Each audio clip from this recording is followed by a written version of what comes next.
निर्विघ्न सम्मिलन आंतरिक ही होता है। इसलिए बाह्य रमण आंतर रमण का साधन, बाह्य रमण का अनुभव हो जाने से आंतर रमण की योग्यता उत्पन्न होती है। योगींद्र मुनींद्र अमलात्मा परमहंस गण आंतर रमण को ही महत्व देते हैं। स्वप्रकाश पूर्णतम पुरुषोत्तम परमानंद घन ब्रह्म का आंतर रूप से वही अनुभव करते हैं। बाह्य संबंध भी अपेक्षित है। जिसने कभी भगवान के मंगलमय मुखचंद्र का बाह्य रूप में दर्शन किया नहीं, भगवान के दामिनी दुत विनिंदक पीतांबर को कभी निहारा नहीं, श्रीअंग के अनंत सौंदर्य माधुर्य सौरस सौगंध सुधा जलनिधि का रसास्वादन किया नहीं, तो भीतर बैठ करके भी क्या करेगा? आंख मीच लिया अंधेरा दिखा और आंख खोल लिया दुनिया दिखी। यही दो बात तो होती। आंख खोलते हैं तो संसार दिखाई देता है, आंख बंद कर लेते हैं तो अंधेरा दिखाई देता है। अंधेरा दिखना भी भगवत दर्शन नहीं है और संसार दर्शन भी भगवत दर्शन नहीं है। इसलिए आंख मीचना उस हालत में सार्थक है जब आंख मीच कर भगवत स्वरूप का दर्शन कर सके। नेत्र निमीलन तभी सार्थक है। इसीलिए बाह्य रूप में भी भगवत दर्शन अपेक्षित। ये सब क्या है? भगवान की मंगलमयी प्रतिमाओं की स्थापना, मंदिरों का निर्माण, श्री कृष्णचंद्र परमानंद कंद के मंगलमय श्री विग्रह का दर्शन, रामचंद्र राघवेंद्र भगवान के श्री विग्रह का दर्शन, अर्चन पूजन, राजोपचार से अर्चन, षोड़शोपचार से अर्चन, देवोपचार से अर्चन, चतुष्षष्ठी उपचार से भगवान का अर्चन। तो ये अर्चन करते करते ही भगवान का बाह्य दर्शन करते करते ही आंतर दर्शन की क्षमता उत्पन्न होती। आंतर दर्शन की क्षमता जब तक उत्पन्न न हो तब तक आंख मीचना शुद्ध नाटक ही है और कुछ उसमें दम नहीं। गोस्वामी जी भी तो कहते हैं, लोचन मग राम ही और आनी, दीन्यो पलक कपाट सयानी। लोचन मग राम ही और आनी। उनको भी बाहर दर्शन में विघ्न पड़ता था, लज्जा भी थी सखी जनों के संग में, और भगवान की भी दृष्टि कहीं सम्मुख न हो जाए उससे भी लज्जा संभावित। तो बाह्य नेत्रों से भगवत स्वरूप दर्शन में अनेक बाधाएं संभावित थी। इसीलिए लोचन मग राम ही उरानी, लोचन के मार्ग से राघवेंद्र रामभद्र भगवान को हृदय में ले गई। फिर दीन है पलक कपाट से, पलक का कपाट बंद कर दिया, फिर कहीं निकल न जाए, अथवा दृष्टि खुली रहेगी तो और कोई बहिरंग वस्तु फिर बुद्धि में आएगी, वो सब न हो। भगवत स्वरूप दर्शन असंकीर्ण रूप से हो, असंकीर्ण रूप से हो, उसमें और कोई दृश्य संपर्क न हो, अन्य दृश्य से असंप्रक्त, अन्य दृश्य से असंप्रक्त शुद्ध निखालिस भगवत दर्शन, केवल भगवान का ही दर्शन। तो पहली गोपांगना तो अनिमिषद दृग्भ्याम जुषाणा तन मुखाम्बुजम निमेषोन्मेष विवर्जित दृग पुटों से भगवान के मुख पंकज के माधुर्यामृत का रसास्वादन किया। उसको लज्जा ने परेशान नहीं किया, क्योंकि वो भगवान की अन्योन्मुखता न देखकर देखा कि केवल रासेश्वरी नित्य कुंजेश्वरी राधा रानी के मुख पंकज के लावण्यामृत सौंदर्यामृत रसास्वादन में ही आपके नेत्र संलग्न है, इधर उधर दृष्टि है नहीं, इसलिए उसकी ओर दृष्टि भी नहीं थी, इसलिए कोई लज्जा का अवसर नहीं था उसको। इसलिए उसने अनिमिषत दृष्टि से, निमेषोन्मेष विवर्जित दृष्टि से, बाह्य रूप से ही भगवान का दर्शन किया और पान सौंदर्यामृत माधुर्यामृत का पान किया। लेकिन इसको कुछ लज्जा हो गई, सामने दृष्टि होने से इसको कुलांगना स्वभाव सुलभ लज्जा प्रकट हो गई। इसलिए वो नेत्रों से, खुले नयनों से भगवान के मुखचंद्र को देखने में असमर्थ हुई। इसलिए तम नेत्र रंध्रेण हृदयकृत्य, नेत्र के मार्ग से भगवान को भीतर ले गई, हृदय में ले गई।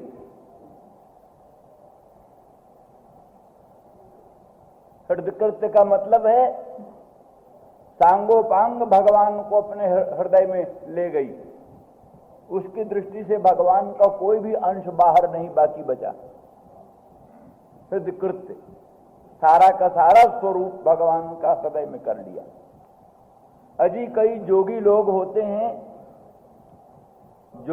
होते हैं जिनको ध्यान का आनंद आ गया है, भगवत ध्यान का आनंद आ गया है, वो बाहर प्रकट हुए भगवान को भी देखकर भीतर ही के ध्यान में आनंद लेते। बाहर के प्रकट स्वरूप में भी उनको इतना आनंद नहीं भाषित होता जितना आंतर प्रकट भगवान के रूप में उनको महत्व उद्भासित होता। तो वो ध्यानाभ्यासिनी गोपांगना है। संभवतः ये भी रही हो दंडकारण्यवासी मुनियों में। दंडकारण्यवासी मुनि जो जोगत ध्यान पारायण थे, ब्रह्मविद वरिष्ठ थे, भगवत ध्यान संलग्न थे, उन्हीं ध्यान पारायण महर्षियों में कोई एक दिव्य रही होगी। ये भी असल में तो ये नित्य सिद्धाओं में 30 करोड़ गोपांगनाओं का वर्णन है बृहद गौतमीय में। 30 करोड़ गोपांगनाओं का प्रतिनिधित्व करने वाली ये 8 30 करोड़ का प्रतिनिधित्व करने वाली। तो ये 8 अत्यंत मुख्यों में थी। दाक्षिण भाववती 4 और बाम्य भाववती 4।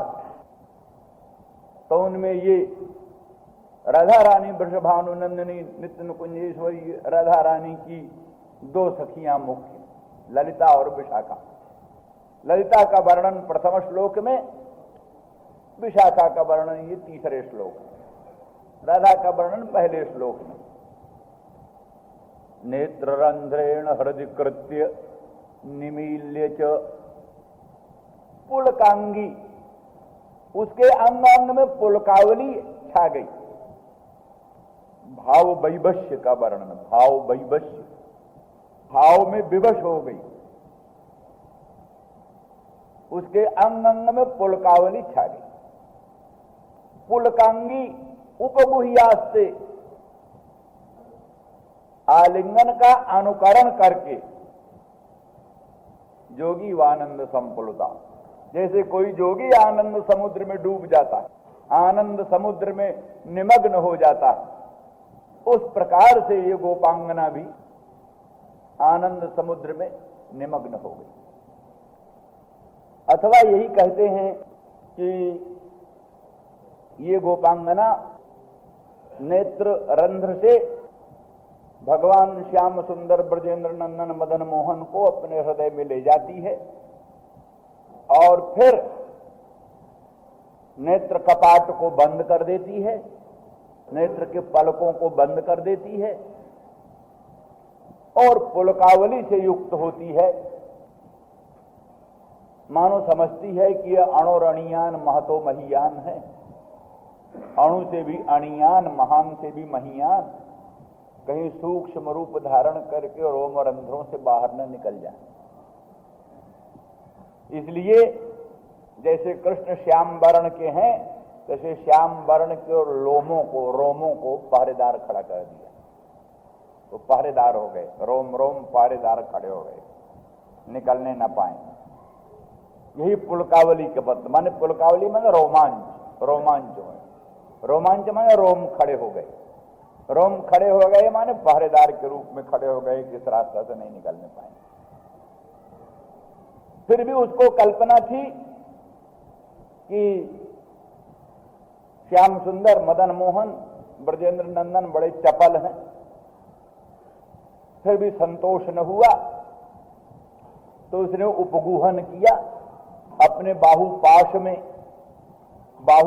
में मदन मोहन प्राणनाथ प्रियतम प्रभु को बांधकर और आनंद समुद्र में गोता लगा गई, डूब गई। आप कैसे निकलोगे? माने पूरा ये सब क्या है? क्या है ये है ये कि प्रभु को प्रेम के बंधन में बांधने का ढंग। प्रेम के बंधन में ही बांधने से प्रभु भक्त परतंत्र होते हैं। और कैसे बांधे? जो अदृश्य है, अग्राह्य है, अलक्षण है, अचिंत्य है, अव्यपदेश्य है, निर्विकार है, देशातीत है, कालातीत है, वस्तुतीत है, सर्वविध परिच्छेद रहित है, उसको बांधने का ढंग क्या है? एक ही ढंग है, प्रेम बंधन।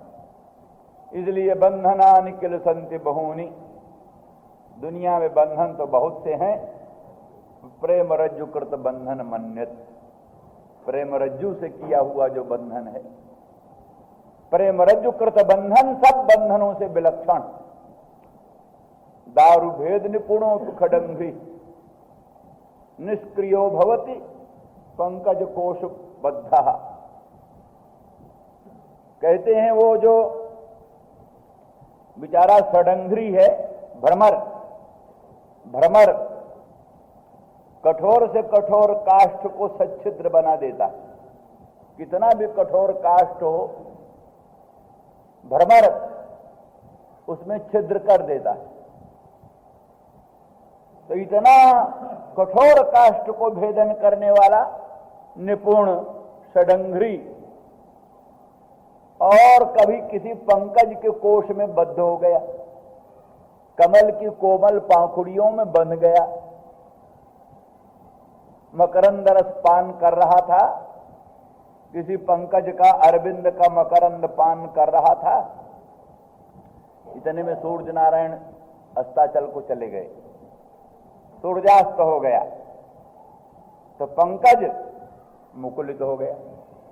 सूर्य नारायण के सन्निधान में तो विकसित रहता है, सूर्य नारायण के असन्निधान में वो मुकुलित हो गया। तो मुकुलित हो जाने से कमल की उन कोमल पाखुड़ियों के संपुटित हो जाने पर वो भ्रमर बन गया। अरे बन गया तो फिर क्या है? जो कठोर से कठोर काष्ठ को छिन्न भिन्न कर देता है, पंकज में कितनी कठोरता है, पंकज की कोमल पाखुड़ियों को काट कर निकल जाए। हाँ भाई, यही तो प्रेम रज्जुकृत बंधन है। प्रेम रज्जुकृत बंधन यही है, इतनी कोमल से कोमल कमल की पाखुड़ियों को छेदन भेदन करने की क्षमता उसमें नहीं, निष्क्रिय हो जाता। पंकज कोश से बद्ध होकर निष्क्रिय हो जाता है। कोमल पाखुड़ियों पर उसकी करामात छेदन करने की नहीं होती। अर्थात प्रेम रज्जुकृत बंधन को तोड़ने में कोई समर्थ नहीं, और बंधनों को तोड़ा जा सकता है, प्रेमकृत बंधन को तोड़ना असंभव। इस दृष्टि से बेचारा फिर आगे वहां कहानी है लंबी चौड़ी, गड़बड़ा गया। रात्रिर्गमिष्यति भविष्यति सुप्रभातम भास्वानुदेश्यति हसिष्यति पंकजश्री इत्थम विचिंतयेत कोशगते दुरेफे हा हंत हंत नलिनी गज उज्जहार। सोच रहा था कुछ बात नहीं, थोड़ी देर की बात है, रात्रिर्गमिष्यति, रात्रि बीत जाएगी, भविष्यत सुप्रभातम, सुप्रभात फिर होगा। भास्वान उदेश्यति, भगवान भास्कर उदित होंगे। हसिष्यति पंकज श्री, पंकज श्री पुनः प्रफुल्लित होगी, तब निकल जाऊंगा। इतनी देर तक का कष्ट है, सहन कर लो। इस मित्र कमल को काटना अच्छा नहीं। ये सोचता हुआ वो समय काट रहा था। इतने में कोई महामत गजेंद्र आया, हाथी आया, अपने परिवार सहित उस सरोवर में क्रीड़ा करते हुए सरोवर का विलोडन करने लगा। विलोडन करते करते सरोवर का वो नलिनी जो है, कमलिनी को भी उखाड़ फेंक दिया, पांव के तरह रौंद फाउंड डाला, वो खत्म हो गया। ऐसी कहानी है। तो कहने का अभिप्राय ये है कि विषयानुरागांध होना तो हानिकर, विषयानुरागांध होना, जैसे वो भ्रमर अरविंद मकरंद रस पान में विभोर होकर विस्मरण करके कार्य विवेक शून्य होकर के और काल का शिकार बन जाता है, ऐसे कोई विषय अनुराग में अंध होकर कार्य विवेक शून्य होकर अगर कालातिक्रमण करे तो काल का शिकार बन जाएगा। ये दूसरा प्रसंग है। लेकिन संसार का प्रेम और भगवत प्रेम में यही विलक्षणता। संसार के विषयों के राग में अंध होना ये अलग चीज। भगवत प्रेम में कार्यकारी विवेक शून्य हो जाना, इदंतु भूषण में उन्नत दूषण। द्रवीभूत चित्त में, द्रवीभूत अंतःकरण में सन्निविष्ट होता है और फिर भक्त के अंतःकरण में, अंतरात्मा में और प्राणों में, रोम रोम में भगवत स्वरूप फिर हो जाता है। वही स्थायी भाव, वही आंतर रमण पद से कहा जाता है। तो यही सब फल है बाह्य दर्शन का। भगवान के स्वरूप का दर्शन किया, अगर उससे कुछ भीतर में न गया अंश, तो दर्शन फिर क्या रहा। भगवान के किसी मंदिर में गए, बड़ा सुंदर श्रृंगार देखा, बड़े दिव्य भूषण बसन अलंकारों का दर्शन किया, भगवान के श्री अंग की लोकोत्तर माधुरी को निहारा, और अब अगर उसका कुछ अंश अपने हृदय में न गया, हृदय में न टिका, तो फिर बाह्य दर्शन तो बाह्य रह गया, कुछ बात नहीं। इसलिए बाह्य स्वरूप के दर्शन का परिणाम यही है कि भीतर उससे कुछ हमारे मन में संस्कार जमे। इसीलिए आमतौर पर बात यही है, जितना भर भी हम बाह्य दर्शन करते हैं, बाह्य दर्शन जो कुछ भी करते हैं, संपूर्ण बाह्य दर्शन का परिणाम यही होता है कि भीतर अंतर दर्शन होता है। और इसीलिए आमतौर पर यह सिद्धांत है कि जैसे चित्र होता है, चित्र कैमरा से जिस किसी पदार्थ का स्वरूप उसके भीतर अंकित हुआ, वो चित्रित हो जाए। उसी तरह से नेत्र रंध्र के द्वारा बाह्य स्वरूप अंतःकरण में चित्रित होता है, श्रोत्र रंध्र के द्वारा बाह्य शब्द भी अंतःकरण में चित्रित होता है, घ्राण के द्वारा बाह्य गंध भी अंतःकरण में चित्रित होता है। इसीलिए किसी समय जब आंख बंद भी कर लिया, कान बंद भी कर लिया, घ्राण बंद भी कर लिया, तो भीतर उस चित्र में जो आ गया है शब्द, चित्र में जो आ गया है गंध, चित्र में जो आ गया है रस, चित्र में जो आ गया है शब्द, उस सब का बाह्य वस्तु निरपेक्ष होकर भक्त अनुभव करता है। बाह्य निरपेक्ष होकर के भीतर सब वस्तु का अनुभव करता है। बस जैसे चित्र में चित्रित पदार्थ जैसे होता है, जैसे सारा का सारा स्वरूप चित्रित हो। तो ये तो हमने चित्रित तो बाह्य वस्तुओं के दृष्टांत में ले लिया। बाह्य वस्तुओं का दृष्टांत देना हो तब ये कह सकते हैं कि बाह्य पदार्थों का अंतःकरण में चित्र हो जाता है। लेकिन यहां तो भगवान तो अंतर है ही पहले से, क्योंकि सर्वांतरात्मा, सर्वाधिष्ठान, सर्वशक्तिमान, पूर्णतम पुरुषोत्तम, सर्वव्यापी है। वो सर्वव्यापी भगवान, सर्वस्वरूप भगवान अंतःकरण में केवल मात्र प्रकट होते।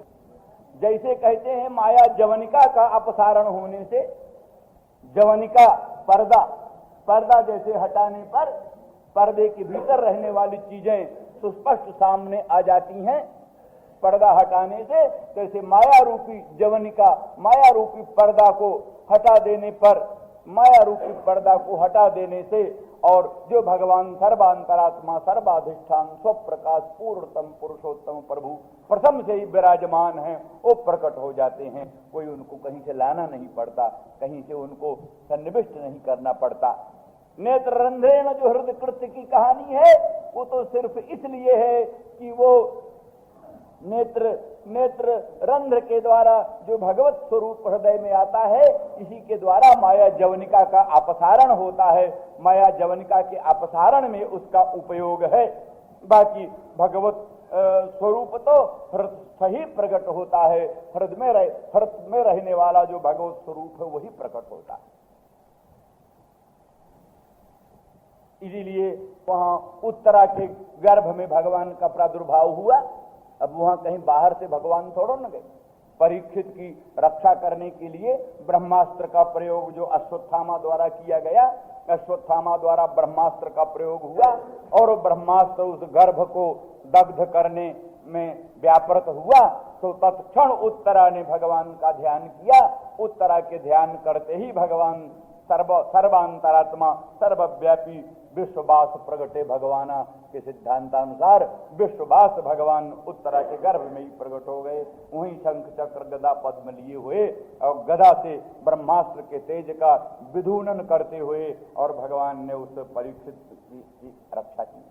तो कहीं बाहर से आए सो बात नहीं, वहीं भगवान से, सर्वांतरात्मा से, सर्वाधिष्ठान से, सर्वसाक्षी से, वहीं से प्रकट हुए। माया जवनिका का अपसारण किया, प्रकट हुए। परीक्षित को दर्शन भी हुआ और परीक्षित का रक्षण भी भगवान ने कर दिया। इस दृष्टि से संकाचिन नेत्र रंध्रेण हृदय कृत्य निमील्य च पुलकांगी उपगुह्यास्ते, विशेष करके ध्यान का यही महत्व, क्योंकि आंतर संबंध हुए बिना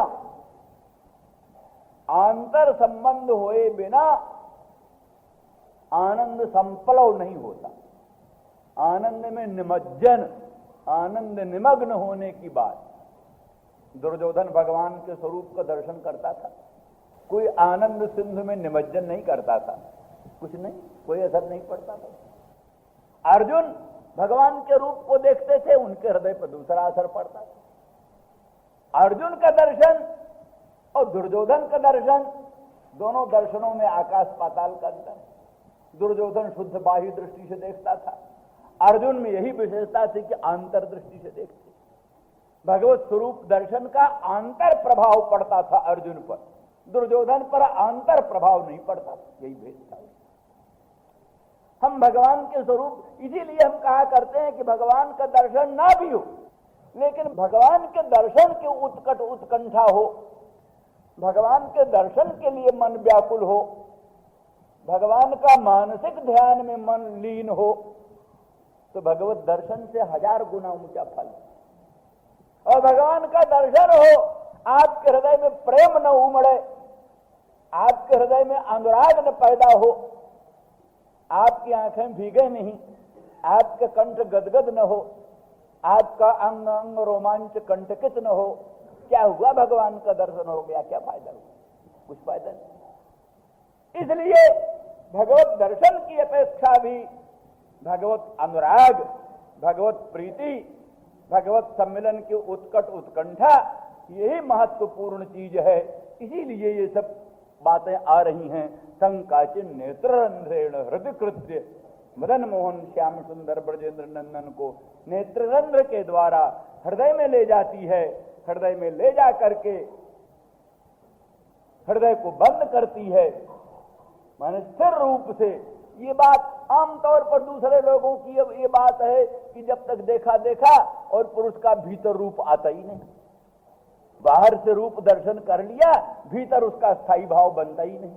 भीतर स्थायी भाव बनता ही नहीं तो फिर क्या फायदा हो। इसलिए ऊंचे अधिकारी होते हैं जो भगवान का दर्शन करते हैं और जैसा दर्शन करते हैं वैसा स्वरूप हृदय में धारण करते हैं। उससे अच्छा स्वरूप, उत्तमोत्तम स्वरूप हृदय में धारण करते हैं। तो नेत्र से दर्शन करना, फिर उसको हृदय में धारण करना। कान से कोई शब्दों को सुनो, फिर हृदय में धारण करो। सुन लिया, हृदय में धारण ना किया तो क्या कोई इतना लाभ नहीं। वेदांत का ऊंचा से ऊंचा दर्शन सुना, वेदांत की ऊंची से ऊंची फिलॉसफी सुनी, लेकिन उसको हृदय में धारण नहीं कर सके तो फिर क्या बात है। इसलिए हृदय में धारण करने वाली बात महत्वपूर्ण बात होती है। इस तरह से नेत्र रंध्र से भगवान को भीतर ले जा करके और भगवान के स्वरूप को वहां स्थिर संपादन करके और फिर उसका उपगुहन करके, आलिंगन करके, उपगुहन करती है, आलिंगन करती है और आलिंगन करके और आनंद संपूर्णत होती है। आलिंगन करके भगवान को आनंद समुद्र में निमग्न होती है। स्थिरता, पूरी स्थिरता, पूरी स्थिरता माता का गई कि अब वस्तु हस्तगत हो गई, अत्यंत परवश हो गई। अब वो ऐसा बंधन हो गया, ऐसा बंधन हो गया कि जो बंधन स्थिर बंधन है, इस बंधन के हटने की कोई संभावना नहीं। श्री राम जय राम, जय जय राम। श्री राम जय राम, जय जय राम। कुछ लोग इस श्लोक को भी राधा रानी वृषभानुनंदिनी के वर्णन में ही पर्यवसित मानते अपराधों चंद्र। तो क्योंकि तत्त पुराणों में रासेश्वरी नित्य कुंजेश्वरी राधा रानी का ही सर्वाधिक महत्व वर्णित है।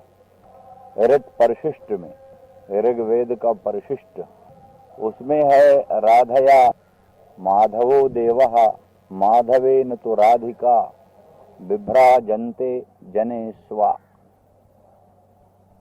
राधया माधव देवः, माधव देव राधा शक्ति परमाह्लादिनी शक्ति रूपा राधा शक्त के साथ विराजमान है।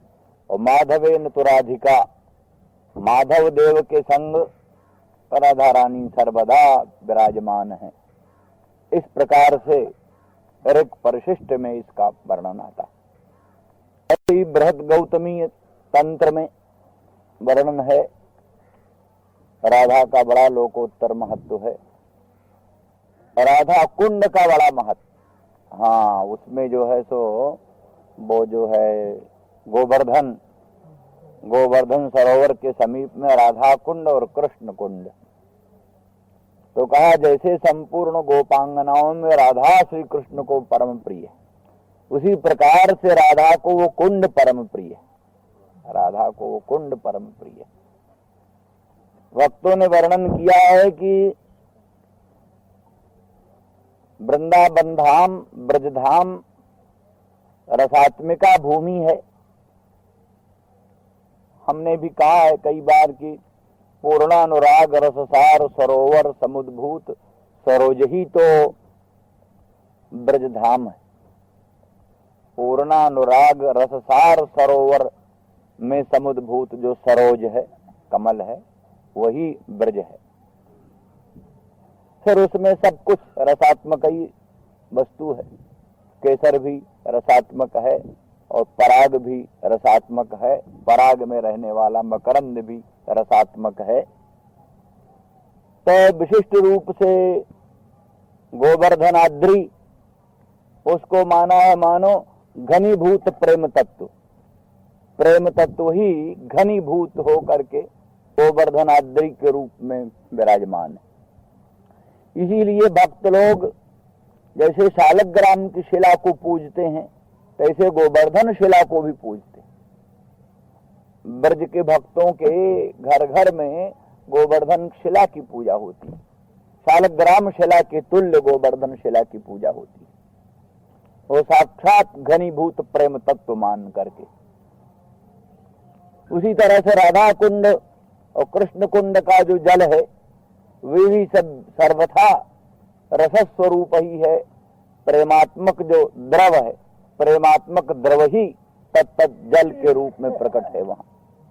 इसी तरह से कुसुम सरोवर की लोकोत्तर महिमा कई बार हम वर्णन कर चुके हैं। बृहन्नारदीय पुराण में उसकी बड़ी महिमा है। तो कुसुम सरोवर के एक एक घाट पर स्नान करने से और विचित्र चमत्कृति का प्रादुर्भाव होता है। नारद को गोपांगना भाव की प्राप्ति वहीं स्नान करने से प्राप्त हुई। दूसरे घाट पर स्नान करने से संपूर्ण रूप लौकिकता मिट गई, पूर्ण अलौकिकता, दिव्यता, रसात्मकता का प्रादुर्भाव हुआ। भगवत दर्शन की क्षमता उनमें आई, तो फिर भगवान कृष्ण का दर्शन कर सके, राधा रानी का दर्शन कर सके, ये सब उसमें।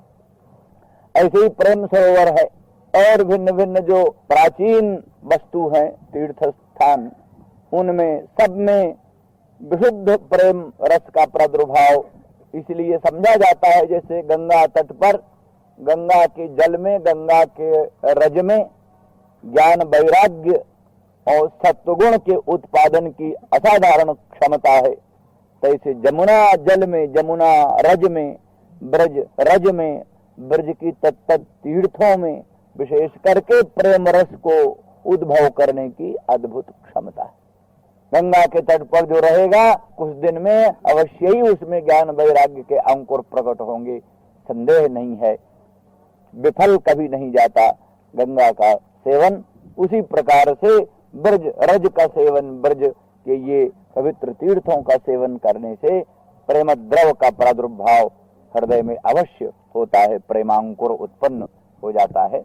कई ग्रंथों में लिखा है कि मथुरा ऐसा स्थान है कि जो भगवत भक्ति सुदुर्लभा है, अन्यत्र एक रात्रि मथुरा निवास करने से वो भगवत भक्ति अंकुरित हो जाए। मथुरा में एक रात्रि निवास करने से भी वो भगवत भक्ति अंकुरित हो जाती। तो ऐसा विशिष्ट महत्व उन स्थानों का है। इस प्रकार से उन्हीं राधा रानी के संबंध में ये भी मंत्र है, अपरा निमिष दृग्भ्याम। अपरा का अर्थ है न पर संसर्गी यस्यासा अपरा, परः अन्यः कश्चन संसर्गी न विद्यते यस्यासा अपरा। जिसका कोई संसर्गी नहीं, कोई अन्य संबंधी नहीं, श्री कृष्णातिरिक्त अन्य संबंध जिसका नहीं, माने वो जो है जिसको कहते हैं अनन्य परा और अन्य परा, दो ढंग की श्रुतियां हैं ना। कोई श्रुतियां अन्य परा, कोई श्रुतियां अनन्य परा। किन्हीं श्रुतियों का तादात्विक तात्कालिक प्रातीतिक अर्थ कुछ और भी है। इंद्र वरुण कुबेर जमादि भिन्न भिन्न श्रुतियों के प्रतिपाद्य तत्व हैं। अग्नि वरुण कुबेर आदि तत्त भिन्न भिन्न श्रुतियों के प्रतिपाद्य अर्थ हैं। लेकिन सत्यं ज्ञानम अनंतम ब्रह्म इत्यादि जो श्रुतियां हैं, अनन्य परा श्रुतियां, वो साक्षात परात्पर पर ब्रह्म से ही संबंधित हैं। इतर पदार्थ प्रातीतिक भी उनका अर्थ नहीं। अन्य श्रुतियों का तो प्रातीतिक अर्थ कुछ और भी है और लक्ष्यार्थ भगवत तत्व, परंतु सत्यं ज्ञानमनंतम ब्रह्म, विज्ञानमानंदम ब्रह्म इत्यादि श्रुतियों का प्रातीतिक अर्थ भी पर ब्रह्म ही है और लक्ष्यार्थ भी पर ब्रह्म ही। अन्य संबंध भूल कर भी नहीं, भूल कर भी अन्य संबंध नहीं। ये अनन्य परा श्रुतियां। तद्रूपा रासेश्वरी नित्य नुकुंजेश्वरी राधा रानी, भगवत संबंध छोड़कर अन्य संबंध जिनका कल्पना में भी नहीं आया कभी। जो कुछ किन्हीं लोगों ने गौड़ संप्रदाय के आचार्यों ने इनमें भी परकीयात्व की कल्पना की है, इनमें भी परकीयात्व की कल्पना की है। वो सिर्फ उसी दृष्टि से कि बामत्वं दुर्लभत्वं च स्त्रीणां जाच निवारण तदेव पंचबाणस्य मन्ये परममायुधम, तदेव पंचबाणस्य मन्ये परममायुधम। पंचबाण का जो परम आयुध, वो तीन चीज। एक तो वामत्वम, वामता, माने अनुकूल्य भाव, माने प्रातिकूल्य, प्रातिकूल्य का स्फुरण। तो दाक्षिण भाववती जो होगी, दाक्षिण भाववती गोपांगना अत्यंत अनुकूला होगी। अनुकूला, साध्वी सती पतिव्रता पतिपरायणा, जैसे पति आज्ञा वशवर्तनी, पति की आज्ञा के वशवर्तनी, किंचन मात्र भी प्रातिकूल्य की कल्पना भी नहीं कर, प्रातिकूल्य की कल्पना भी नहीं कर। तो इस रूप से तो वो गुण है। धर्मशास्त्र की दृष्टि से, पुण्य की दृष्टि से, परलोक की दृष्टि से, मोक्ष की दृष्टि से ये परम पुण्य। परंतु उत्कट उत्कंठा जनन की दृष्टि से, उत्कट उत्कंठा जनन की दृष्टि से ये महत्वपूर्ण नहीं। उसमें तो वामत्वम, वामता जो है वही गुण है। अब और गोपांगना श्री कृष्ण को देखते ही दौड़ पड़ी, कोई उनके हस्तांबुज को दोनों हाथों से पकड़ लेती है, कोई उनके भुजा को उठाकर अपने कंधों पर धर लेती है, कोई और कुछ भिन्न भिन्न रूप से उत्सुक होकर दाक्षिण भाववती गोपांगना भगवत सम्मेलन में संलग्न हो गई। परंतु बामा वहीं बैठी, यहीं आएंगे, स्वयं आएंगे, मदन मोहन, ब्रजेंद्र नंदन, श्याम सुंदर स्वयं पधारेंगे, हम क्यों जाएं, स्वयं आएंगे। धैर्य से बैठी, मदीयताभिमान है, मेरे मदन मोहन, मेरे श्याम सुंदर, मेरे प्राणनाथ, मुझे छोड़कर कहाँ रह सकते हैं, आएंगे, अवश्य आएंगे, वे स्वयं आकर हमें स्पर्श करेंगे, ये भावना। वामत्वम, दुर्लभत्वंच, दुर्लभता का स्फुरण। जो साध्वी सती पतिव्रता, पतिपरायणा, पतिनिष्ठा, पतिमयी, उसमें क्या है को दुर्लभता, वो तो प्रतिक्षण प्राप्त है, दुर्लभता नहीं। तो उस दुर्लभता का स्फुरण भी इधर उत्कट उत्कंठा वृद्धि में उपयोगी। उत्कट उत्कंठा की वृद्धि में वो दुर्लभता का स्फुरण भी उपयोगी। और जाच निवारण, तत्कर्तृक जो निवारण, नेत नेत, जैसे वेदांत में वचन बहुत कीमती है, नेत नेत वचन, तैसे नेत नेत वचन श्रृंगार रस में भी नायिका नेत वचन बहुत कीमती समझे जाते हैं, महत्वपूर्ण वचन समझे जाते हैं। तो इस ये जो निवारणा, नेत नेत द्वारा निवारणा, ये भी उस जो पंचबाण का परम आयुध है, वशीकरण में परम आयुध है ये तीन वस्तु। वामत्वं दुर्लभत्वं जाच स्त्रीणां निवारणा तदेव पंचबाणस्य मन्ने परममायुधम। केवल इसकी स्फूर्ति के लिए राधा में परकीयात्व की कल्पना, वस्तुतः नहीं। वस्तुतः तो नित्य सिद्धा भगवत स्वरूपा शक्ति भी हम तो शक्ति की कल्पना में भी अपमान समझते हैं उनका, वो शक्ति भी नहीं। वो तो अचिंत्य अनंत परमानंद सुधा सिंधु जो भगवान है, उनका जो माधुर्य सार सर्वस्व की अधिष्ठात्री वही राधा रानी, माधुर्य सार सर्वस्व की अधिष्ठात्री वही राधा रानी। तो ऐसी परिस्थिति में शक्त मदभाव की कल्पना भी यहाँ असह्य है। फिर कहाँ की स्वकीया, कहाँ की परकीया, ये सब कल्पना तो दूरापास्त है। तथापि उसका वो अंश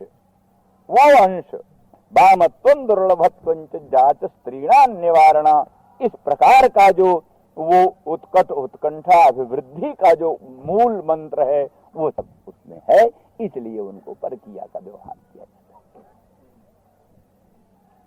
तो इसलिए न परः अन्यः संसर्गी यस्या सा अपरा, अन्य कोई संसर्गी नहीं जिसका नित्य भगवत स्वरूपा, नित्य भगवत शक्ति रूपा, नित्य भगवदीय आह्लादिनी परम शक्ति स्वरूपा, ऐसी भगवती राधा अपरा। अथवा नास्ति परा उत्कृष्टा यस्या सकाशात्ता अपरा, कोई परा उत्कृष्टा नहीं है जिससे वो अपरा। 30 करोड़ 63 कोटि परिमिता गोपांगना है, 63 कोटि परिमिता।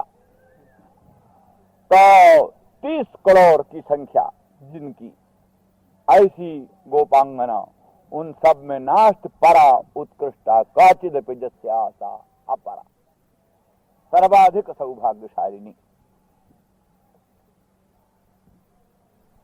अर्थात वस्तुतस्तु संपूर्ण जीव, अनंतानंत जीव सब गोपी ही, सब गोपी ही।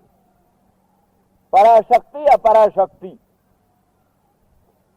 भगवान की दो प्रकृतियां, परा प्रकृति अपरा प्रकृति। भूमिरापो नलो वायु खम मनो बुद्धिरेव च अहंकार इति यम्मे भिन्ना प्रकृति अष्टधा। अष्टधा भगवान की अपरा प्रकृति और इतस्त्वन्याम प्रकृतिम विद्धि में पराम जीव भूताम महाबाहो जय दंधार्जते जगत। जीव भूता परा प्रकृति, परा प्रकृति जीव भूता, अपरा प्रकृति अष्ट प्रकार की प्रकृति। ये परा अपरा दोनों प्रकृति भगवान की शक्ति, दोनों शक्तियों से शक्तिमान भगवान अनंत ब्रह्मांड नायक सर्वेश्वर प्रभु कृष्ण। इसलिए स्वभावतः सब में गोपांगना भाव। वही पारतंत्र्यम स्त्रीत्वम स्वातंत्र्यम पुंसत्वम। परतंत्रता ही स्त्रीत्व है, स्वतंत्रता ही पुंसत्व है। सब प्राणियों में स्वाभाविक परतंत्रता है। परबस जीव सुबस भगवंता, सारा जीव परबश है। इसलिए पारबश्य पारतंत्र, कौन सा जीव है जिसमें नहीं है? बड़े से बड़े उच्च से उच्च कोटि के कोई जीव को ले लो, सब में पारतंत्र है।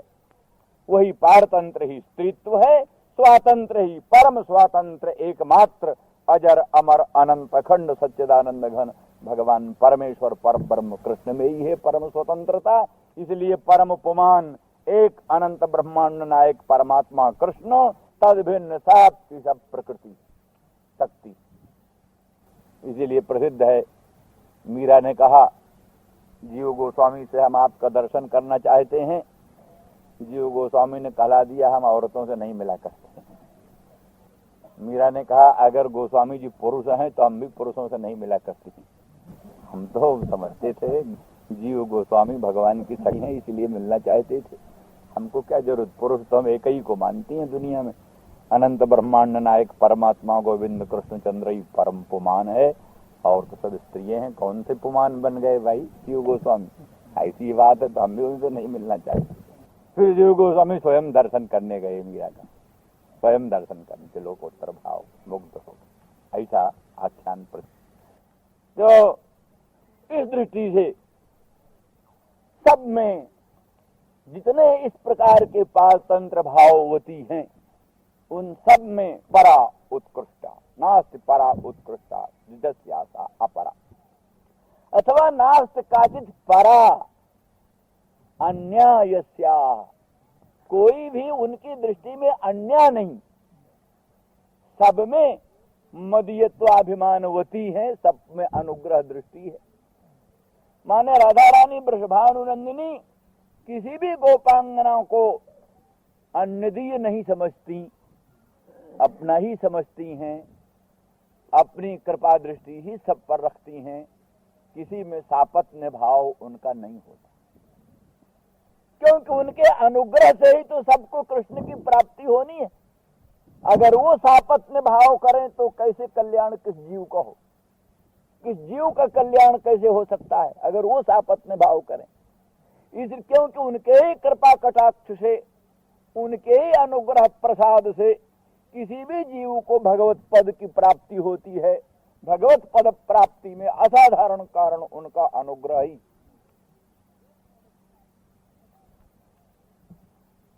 इसीलिए जितनी भगवान की शक्तियां हैं, असल में भगवद अनुग्रह साधिका सब है। जीवों पर भगवद अनुग्रह साधन करती हैं। विभिन्न संप्रदायों में यही बात। गोस्वामी जी की बात देखते ही हो, कबहू का अम्ब अवसर पाई ध्याये भी सुधि मेरी ओ कछु करुण कथा चलाई।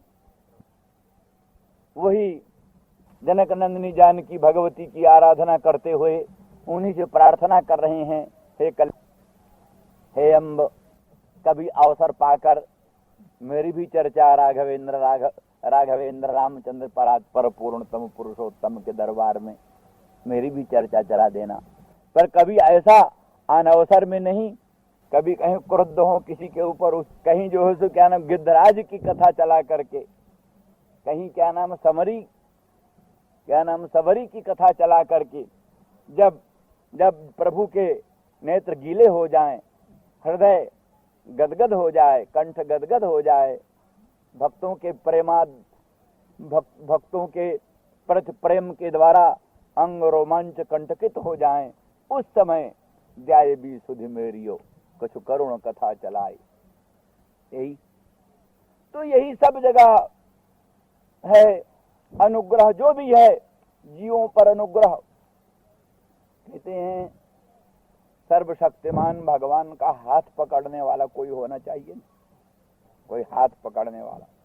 सर्वतंत्र स्वतंत्र है, जो कुछ कर चले, कौन हाथ पकड़े? हाथ कौन पकड़ सकता है?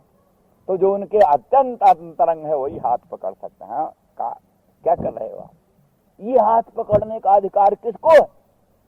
वो भगवती को ही है, वही हाथ पकड़ सकती हैं। न कश्चिन ना पराध्यति, ये कौन बोल सकता है? न कश्चिन ना पराध्यति, कोई ऐसा नहीं जिससे अपराध नहीं हो जाता। जीव हैं, अपराध हो गया तो क्या हुआ? न कश्चिन ना पराध्यति, कोई ऐसा नहीं जिससे अपराध नहीं होता। इसलिए प्रभु को मत करो, वही समझा सकते, वही रास्ते पर ला सकते। कहते यही कारण है जयंत ने बड़ा अपराध किया तो भी जयंत को मारा नहीं, जयंत को मारा नहीं। बड़ा अपराध किया जयंत ने तो भी एक आंख उसकी भंग करके छोड़ दिया। क्यों?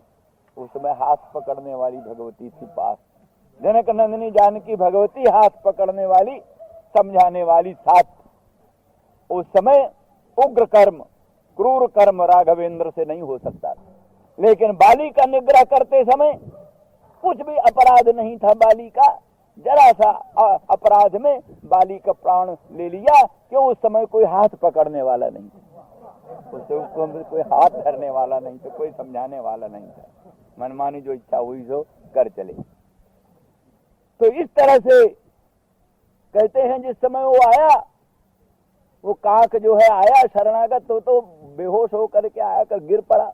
शरणागत के ढंग थोड़ा ना उसको आया, जो बाण से भयभीत होकर के त्राह त्राह करता हुआ दुनिया में भागता हुआ, रुद्र इंद्र ब्रह्म आदि देवादिदेवों की शरणों में जाता हुआ, सबसे परेशान होकर लाचार होकर आया।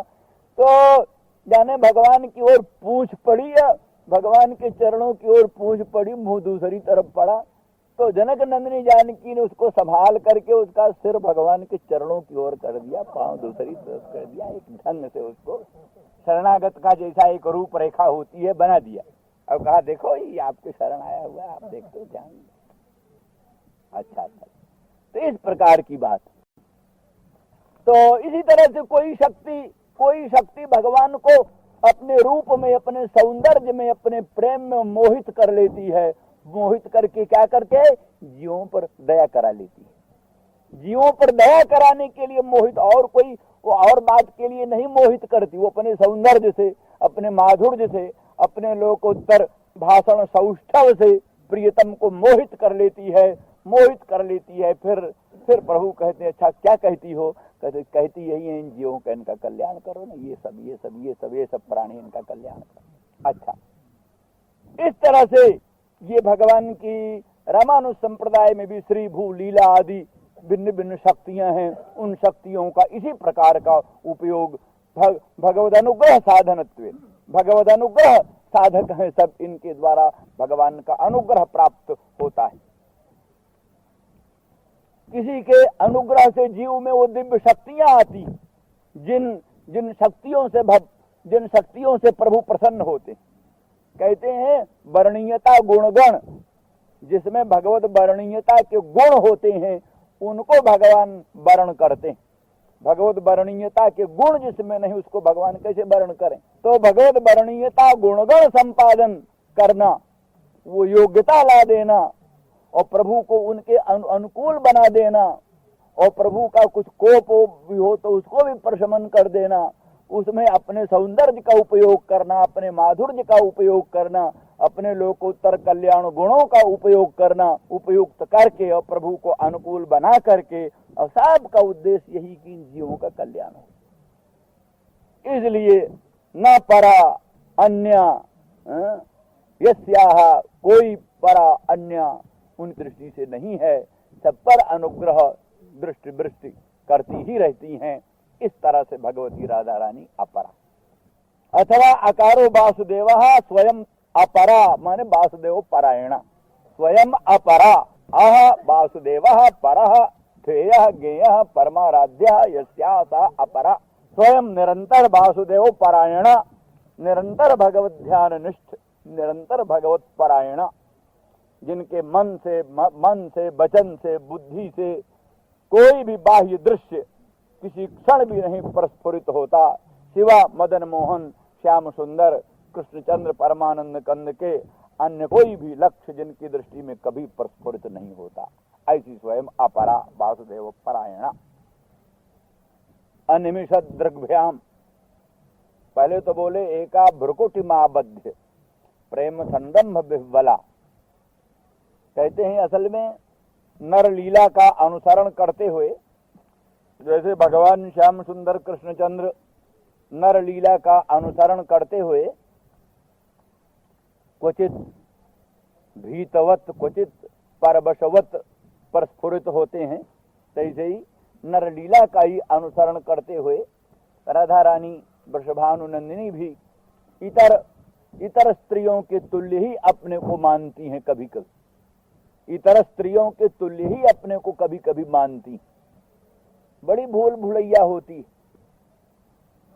भूल भुलैयाई में तो अपने लिए कृष्णचंद्र परमानंद कंद को कितना दुर्लभ समझती, जैसे रंग को चिंतामणि दुर्लभ है, उसी प्रकार से राधा रानी अपने लिए मदन मोहन कृष्णचंद्र को परम दुर्लभ समझती।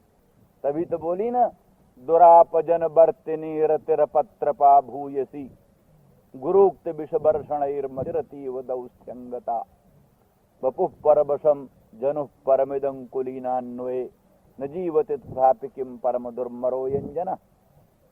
तो वहां दुरापजन बर्तिनी रति ही यही कहा कि रति प्रीति जो हमारे में है वो दुरापजन बर्तिनी, ऐसे जन में प्रीति है जो दुराप है, दुष्प्राप्य।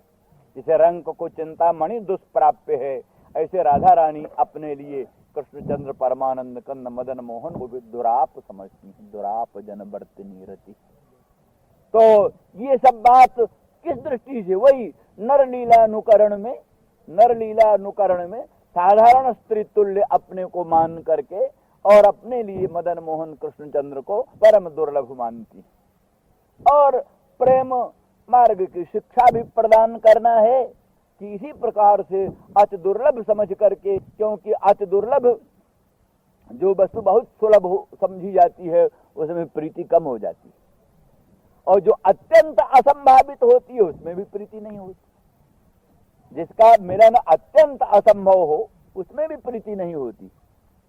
किसी रंग को सम्राट स्वराट बनने की उत्कट कामना कहाँ होती, क्योंकि संभावना ही नहीं। इस तरह की संभावना ही नहीं है, उधर उत्कट प्रीति भी नहीं होती। प्रीति वही होती है जहाँ संभावना ही नहीं, तहाँ प्रीति नहीं।